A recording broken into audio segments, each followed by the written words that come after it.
I'm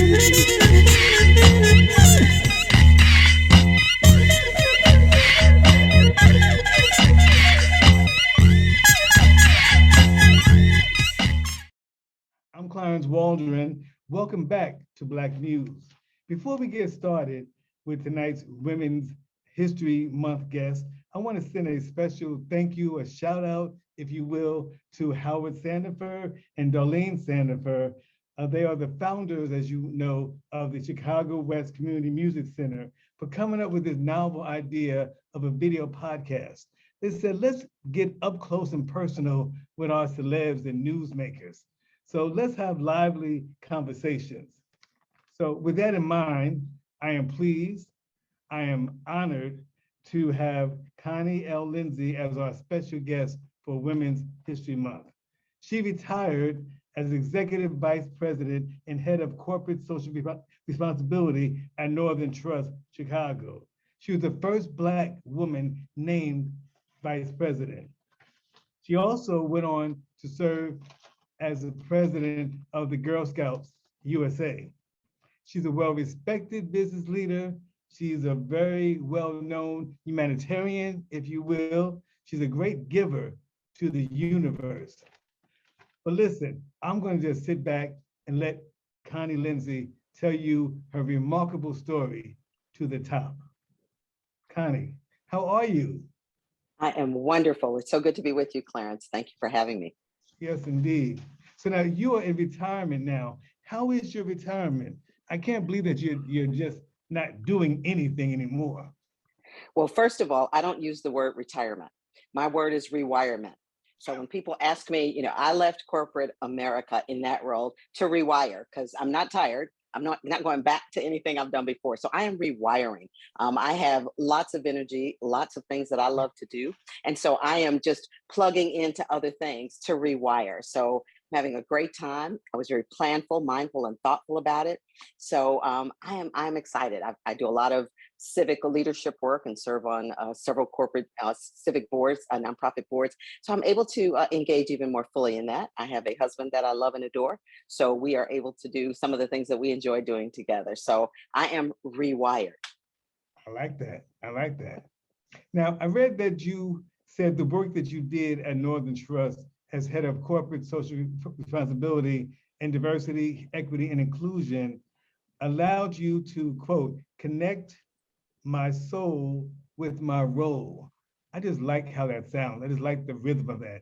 Tell me about that. Yes. Sure. For me, Clarence, work was something that, people would go to every day. Certainly it's important to earn a living, but for me, I needed that connection. I've worked in 3 of the 4 business units at Northern Trust, managed P&Ls, product teams. So I had a great diversity of experience in that.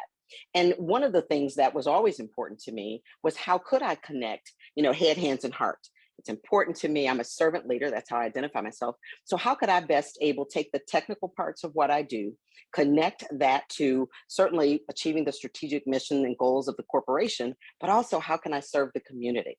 And when I ascended to the role of head of corporate diversity, equity, and inclusion and corporate responsibility and community and investment, that was the place where I was able to connect head, hands, and heart, meaning that the soul of me, the part of me that knows the good deeds I do for others is the rent I pay for occupying space on the earth, as it has been said, to take those technical skills to create strategies that really made sense, that the key stakeholders that cared about what was going on at Northern Trust, including our shareholders, understood that we knew what our commitment was to the environment, to social governance, to all kinds of issues around that. And so for the last 10 years of my career, I was able to achieve that in ways that were challenging, certainly, because so much of this, when we talk about the environmental impact of decisions that are being made, the social implications, how that ties to equity and inclusion, the governance processes of good corporations, what are the behaviors of those corporations? And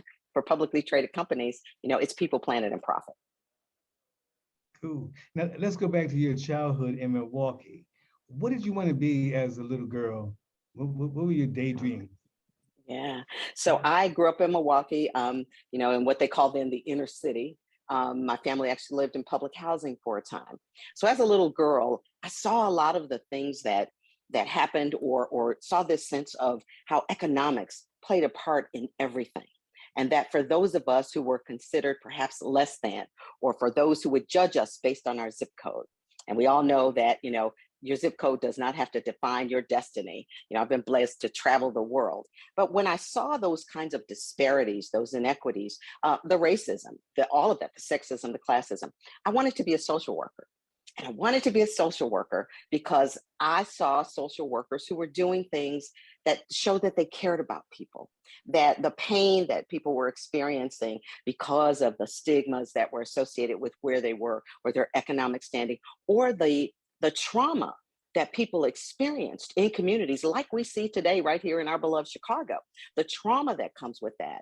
Those were the individuals in my experience who were trying to address the issues, often the most underpaid, the least resourced, but they cared about it. And so that's what I wanted to be. Now, man proposes and God disposes, as they say, but I also had lots of interest and talent in math and science. And so in my junior year of high school, I was introduced to En-ROADS. And for those who don't know, En-ROADS it's been around for over 30 some years now. And it was a program that was designed for talented Black and Brown youth who were interested in careers in business and engineering. So because of my math aptitude, I got to meet with the folks at En-ROADS, was accepted into the program. You had to have certain grade point average, all of those kinds of things. And I started out in electrical engineering, which really worked for me because most people don't believe it when I say it, but I'm an introvert. And so for me, numbers and things, I am what's called an ambivert. I do what is necessary because we have to be with people. And the other part, and the reason why I'm so honored to be on this program, is because I think the work of the Chicago West Community Music Center is critical. The other part of what was key to my life was music. I started playing clarinet when I was 11. And being able to understand music, and if you can read music, there's mathematics in that. I always tell people that it's left brain, right brain. There's research that even suggests individuals who play music, when we think about how Alzheimer's or dementia affects the brain, music crosses the blood-brain barrier. So the gift of music. So what I was able to do when I could play my clarinet, Clarence, learn a part, and keeping in mind, these are kind of individual pursuits. So I was able to do that. And so I had music, and then I had my church, which is where I became a Girl Scout at the age of 10. But yeah, so my childhood, had the different things that went on. And my mom, just really continued to love on us like that. But the community engaged this little Black girl who was shy, who didn't talk a lot, who was self-effacing most of the time. But from that social worker came that engineer who then became a person who went into finance. So you were a Girl Scout, as you just said. What attracted you to the organization? Why did you want to become a Girl Scout? So here's the thing about, to me, in terms of our communities, which is why so much of my volunteer work and civic engagement has to do with how do we reach out to our youth, those that some don't see, or those young people who just want to be seen and heard, to acknowledge them. I often say to young people, I see you. I see you, you matter. And so for me, it was a part of my whole church experience. I sang in our youth choir. Once again, music has always been a theme in my life. And so I sang in our youth choir, and our choir director, Gloria Wright, who is my godmother and is just an amazing person, that helped me to find my voice. So I was able to sing, tie the music together, learning to read music, just appreciating. And we did a lot of, Black gospel music and the historical context of that. And so then they started a Girl Scout troop in our church, in our church's basement. And Pearline James, isn't it amazing how we remember the names of the people who have written on the tablet of our heart? So Mrs. Pearline James was my first Girl Scout troop leader. And what she said to me, remember, I come in shy and quiet, I didn't want to say anything, just come in and do my thing. She said, Connie Lindsey, you matter. You are not what is the matter. And you're in this Girl Scout troop. Yeah, you're in this Girl Scout troop, and we're going to help you grow into whatever God's best is for you. Wow. Yeah. Oh, and you remember that today? To this day. To this day. I remember where I was, Clarence. I can still picture today, because I was sitting there, the other girls, they were doing what they do. And I was, hoping somebody would give me a book so I could read and, go through the program and kind of do it by myself. And her whole point was, you matter. So your voice matters. So I'm not concerned about your address or who your parents are or what they are or are not. In this space, this sacred space that we call Girl Scouts, we see you. We see you. We see Wow, you. Yeah. that's Yeah. beautiful. That's Yeah. beautiful. Hmm. Hmm. But then you grew up to become the president of the Girl Scouts of the USA. That had to be a full circle moment for you. My God. It's even more poignant. I when I joined Girl Scouts at 10, my mother couldn't afford to buy my Girl Scout uniform. Remember, I said we grew up, lived in inner city Milwaukee. My mom worked jobs taking care of us. There were 6 of us, 4 girls and 2 boys. And I remember wanting to join Girl Scouts. And at the time, we would go downtown Milwaukee and shop or whatever. But, there were parts to that uniform and they cost money. And I never wanted to bother my mom by asking her for things that I just knew we could not afford. You know, it was always important to me to say, she would always say, get your education, stay focused. But I didn't want to make her feel badly by asking her for something that would have been way outside our budget, quite frankly. Well, enter my Cross Lutheran Church in Milwaukee, Wisconsin. And the group of mothers and women in that church who were loving on us Black kids, they bought that uniform, Clarence. They bought the parts of that uniform. My beautiful, sweet mom bought the beret that we used to wear, but they bought my uniform. And the day that I stood on the stage in 2005, October 5th, and accepted or joined the board, and then in 2008 became national president, my mother lived long enough to see her daughter, for whom she couldn't afford all the parts of that uniform, become the national president of an organization today that has 2.5 million members. And we just reflected on that. So, throughout my life, Clarence, the whole thing, the theme of gratitude, of, just this, I can only call it divine intervention. But yeah, that to me, still today, I get misty when I think about how blessed I am to have been able to do that. Blessed beyond measure. That is wonderful. Yeah. Wow. Okay. Yeah. But now, as a president of the Girl Scouts, you took them to the White House to meet President Obama. And Oh y'all my took goodness. pictures. That had to be exciting. It had So to. so you talk about these life-changing, life-shifting moments. And when President Obama was Senator Obama, I got to know him then, and then of course, did work and donated to the campaign. But when he was elected, it's been tradition in Girl Scouts that the First Lady is the honorary president of Girl Scouts. And so, the whole thought of having an African-American woman, First Lady, to be the honorary president of Girl Scouts of the USA, that would have been enough for me. But to be able to reach out to the White House, and Valerie Jarrett was working at the White House, and knowing that we wanted to have the girls meet them, we didn't only go one time. I think I took Girl Scouts to the White House at least 4 times. I served 2 terms. So I jokingly say, Clarence, President Obama's term and mine as president of anything, we're deeply aligned. But so we took them several times, and each time was even more of a blessing. One time he greeted us at the door and just, said hello to the girls. We got to meet Bo, their dog. One other time we took a troop of Girl Scouts with special needs. Girl Scouts, some of whom were, in wheelchairs and so on. And just the grace and love that he showed to those girls. I look at those pictures today and it brings tears to my eyes. And the way the girls responded to them. Certainly for those little girls who were Black and brown who could see themselves. I had one little girl, I remember, was hysterical, Clarence. She said to Mrs. Obama, the First Lady, "It's so good to meet you, Your Highness." Just overcome with the magnitude. Yes. I kind of felt that way myself, but then I had a cool factor because they knew me. And so it was, hey, how are you doing? And so the girls then, and what I'd say to them is, you can be anything you want to be. And we're going to love on you enough that you develop that confidence, that you feel that you can do that. So that's the part of the you matter. So yeah, going to the White House, being able to have that connection with the Obamas and all of that. And even now I serve as a co-chair of the Inclusion Council for the Obama Presidential Center. So that is a connection that goes on. But those Girl Scouts are still today, of course, work with girls, and just I'm so grateful to the Obamas for the way they opened that White House to us in ways that were just amazing. I can't believe it. I'm just like, wow. I pinch myself sometimes too. Yeah. Still today. Okay. Now you've enjoyed a history-making career. You're the first Black woman vice president at Northern Trust. Did you realize that you were making history during the time that you were there? Did you realize this is going to be historic? So I was the first Black female executive vice president. You Yeah. know, those titles matter in banking. All right. Fair enough, fair enough. Executive vice president. I didn't approach anything as, you know, making herstory, as I call it. I approached it as, where can my gifts and talents take me? And anything that I'm doing within this organization, how am I making it better for those who will come behind me? One of my tenets and beliefs as a leader is that we lift as we climb.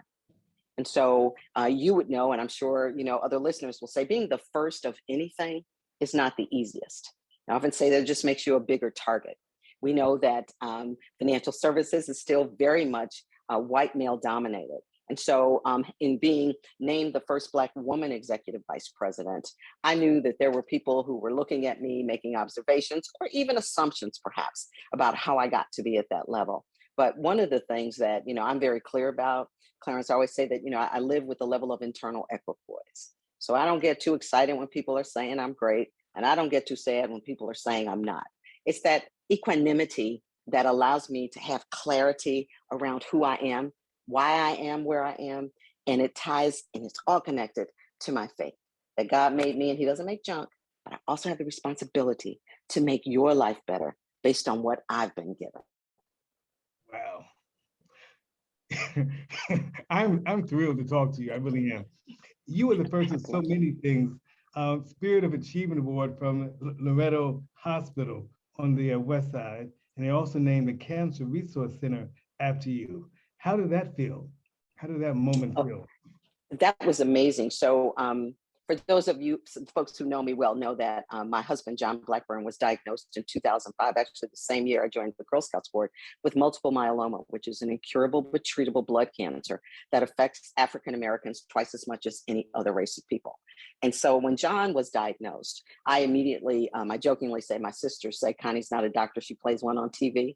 But I knew the importance of research. I also found in doing that research that African Americans and people of color are less likely to be involved or know about clinical trials or the different ways, you know, this whole notion of health equity and the inequities and disparity that exist as a result of that. So in doing the research, and I'd known about Loretto Hospital, and they do fundraisers and do their fundraisers, and they asked if they could honor me. And I said, well, sure. You know, I'm not one who chases awards or things like that. But I said, here's something that matters to me. And I know in the community where Loretto Hospital is located, there are people who are diagnosed with cancer. We know that Black women, as when they are diagnosed with breast cancer, at similar rates to white women, but we have worse outcomes. We tend to die more. And so all of that passion bottled up in me, as well as, you know, moving through this journey with John, it was, what can I do? Let's look at having a cancer center. And the plaque on the wall said, you know, a place of hope and healing and help. And that is what my vision for that was. And, you know, can you get breast cancer screening? All of that was there for people who needed it most. Wow. Wow. Going back, who inspired you? Yeah, I've said it before, and I'll be real clear. My mom was my inspiration. My mother, who, you know, did so much with so little, who for most of my childhood worked, but she was always so clear. She was just a person who was a pragmatist. She was not real ebullient in terms of, you know, how she spoke about how she loved us, but man, I know she loved us. And before her passing, we'd always talk about that, just the love. And so it was my mother who inspired me because she was resilient.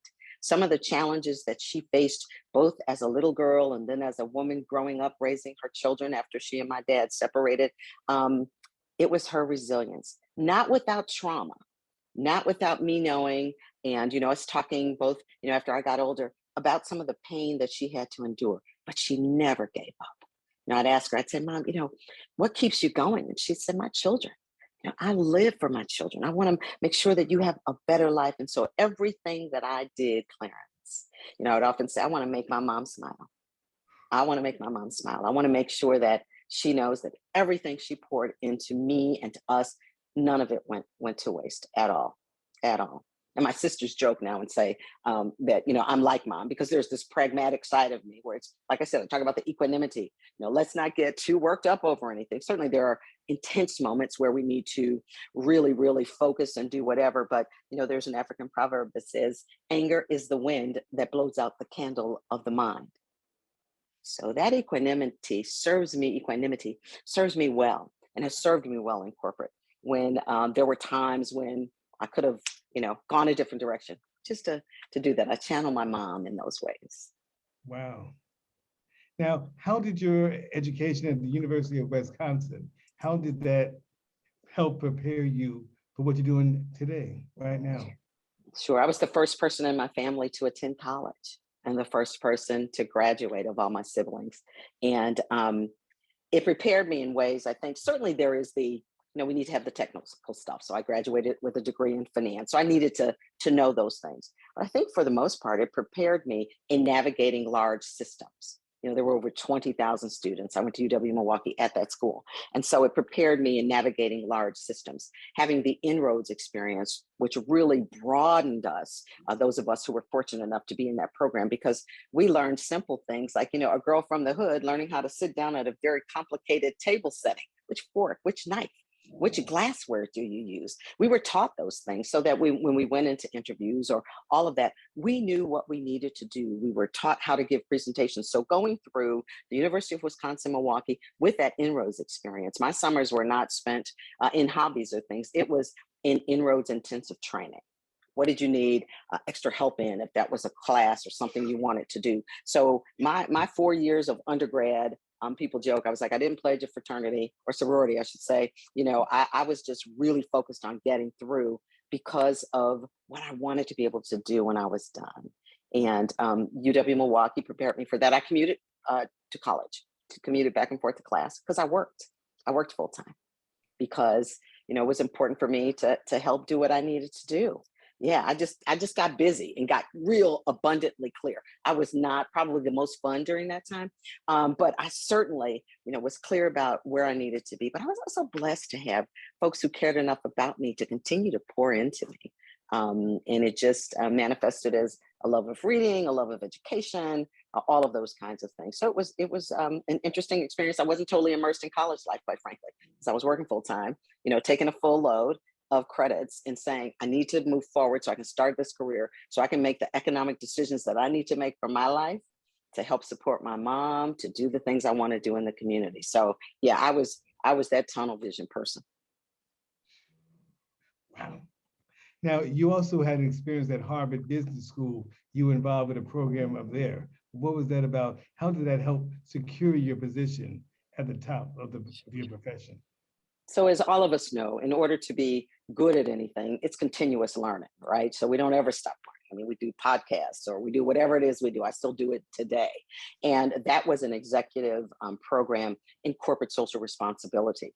It was a program with global participants. So I was able to meet people from all parts of the world and looking at what is corporate social responsibility. Today, we refer to it more as ESG, environmental, social, and governance practices, which includes investment portfolios. How do organizations or individuals create portfolios that comport with sound environmental practices, social issues, whether that's diversity, equity, and inclusion, and all other manners in the ways that we treat people in governance, how are corporations running themselves. So that was an executive program, an intense, 6-week program where you're there and you're learning and, you come through and having that certification, because we all know it's important to continue to evolve as our work and the world evolves and to continue to have that education and learn. So that was fun. You're committed to mentoring. Do you find time to mentor young folks nowadays, or not really? I said, I'm rewired, not retired. All right, I will always mentor. I will always mentor for anyone. And I look at it this way. If you look at the etymology of the word mentor, it's trusted advisor. If you look at your Greek mythology, right, that the whole story of Telemachus and how that happened. So trusted advisor, but I look at it from 3 contexts: the coach, the mentor, and the sponsor. A coach talks at you. Think about the coach on the football team. A mentor talks to you. How do you get this done? A sponsor talks about you. And so often in corporate America, we don't have sponsors. as women of color, as Black people, it is a challenge for us to get that sponsorship, because that mentor is going to tell you how to do things, or help you critical. And yes, I mentor lots of people. I get requests, but I'm real clear about that mentoring relationship. The first of that is, why do you want me to be your mentor? If you want me to be your mentor because you say, oh, I want to be like you, the first thing I'll say to you, be yourself, everyone else is taken. What are the skills or things that I can help coach you through to help you become more of you? Because a really, bad version of you is far better than you trying to be me. So what can I coach you to? Greater goodness or greater, whatever it is you're aspiring to be. So yes, mentoring, still do that. All people, it's irrespective of race or gender or ethnicity, but certainly mentoring for me is critical. To whom much is given, much is required. All right, now, I really enjoyed your podcast on race, Uncomfortable Conversations About Race. Will you continue the podcast? Well, let's just declare it to be so. Let's do that. Let's do it. We're done. Yes. As I look at the projects, Clarence, in rewirement, for me, there are a lot of them. I said I took the month of January as a time of discernment to say, the world is yours, Connie. You no longer have a 9 to 5, as it were, which it was more like a 6 to midnight. But what are the things that I'd want to do? And certainly being able to have conversations like this. And as we continue to live in what I call this liminal space, the space between no longer and not yet, as it relates to race relations, as it relates to all the inequities that we see in our society, conversation is good. And in those conversations, when I talk about being uncomfortable, my DE&I work, I'd always say to people, you have to become comfortable with being uncomfortable, because we're going to talk about things that most folks are not talking about on a regular basis. The courage, conviction, and commitment to call a thing, as I say. Let's be respectful. Let's assume positive intent, but let's call a thing a thing. If we're looking at data and we know that that data doesn't comport with the kind of inclusion that you are articulating in your business, we need to call it. And we need to figure out ways to address it. So I am certain there will be more conversations. I look forward to those conversations, and any way that I can help elevate and advance more actionable items around this DE&I discussion. Cool. Now, this is Women's History Month. How would you like us to celebrate Women's History Month? I think what you're doing is critical. Certainly talking to women and hearing from women, women's history. And I also like to say, let's focus on certainly Black women and women of color in history, because our stories tend not to be told. And if they're told, they're only told in the context of the limited knowledge that people have. It's also said that until the lion has an historian, the hunter will always be the winner in that relationship. So for Women's History Month, let us look for those women that might not be obvious to the world. Give them space to tell their stories. Let us honor our mothers and our grandmothers and our sisters. And for us as women to have a collective where we are supporting each other. That I, as your sister friend, can tell a great story about you, that I'm going to make room for you, that it is not a contest of who has more or who has less. How do I increase the impact of what I have by connecting with another woman so that we can make better change in the world? How can we do that? Tell the stories. And it doesn't have to be famous people, as it were. I don't consider myself a famous person. I am a servant leader. My goodness, if somebody can hear this story and believe and know that even I can achieve and move forward, then my purpose has been served. So let's celebrate and uplift women that aren't in the magazines or read about or on TV. Find a young woman and tell her that you're willing to mentor her. Be that role model that actually rolls. And equally as important, love somebody. Love somebody in a way that is, not romantic love, but that kind of agape love, so that it's unconditional. And my gosh, I'll tell you, it can energize you. It can fuel your life. And it's just the best feeling in the world. Just hear you speak right now. You are such a giver. You're such a gift to the universe. My gosh. Is there anything that you have not done in terms of helping others? Because you've been doing it for a long time. Any groups that you're not involved with? Any causes? Any people? You're so kind to say that. Thank you for saying that. Like I said, to whom much is given, much is required. And I often say I don't give because I have so much. I give because I know what it feels like to have nothing. And the causes with which I associate myself, the things in which I invest, are things that matter to me. The economic empowerment and education of women and girls, the eradication of health inequities and disparities in cancer and other diseases like that. Thirdly is around education overall, the courage that it takes for us to tell a history that includes everybody, not parts that make folks comfortable, but to tell the entirety of the history. That is very important to me. And I'm also clear enough to know that it's really looking at where I want to be and listening very carefully to what God or the universe is saying to me about where I need to be next. And it's getting out of my own way. None of this is done, Clarence, so that people will say, oh, look at Connie Lindsey. And I'd want you to say, look at the effect that she had because she was there. How was this situation better because I was in it? How have I helped somebody, to carry a burden a little bit better? That I spoke in a room, perhaps where those who are not represented weren't there, but I was able to lift my voice in support of them. It's critically important to me. Well, my last question, which you sort of hinted to, how would you like to be remembered? That's a funny question. I was talking the other day to some folks, and they were talking about legacy. And, all of that now, I think our lives, there's Parker Palmer has a book that he wrote called Let Your Life Speak. So for me, Clarence, I want my life to have spoken. I want the deeds that I've done, the words that I've said to live on long after I have transitioned, that my life has spoken and that it has been a blessing to someone else.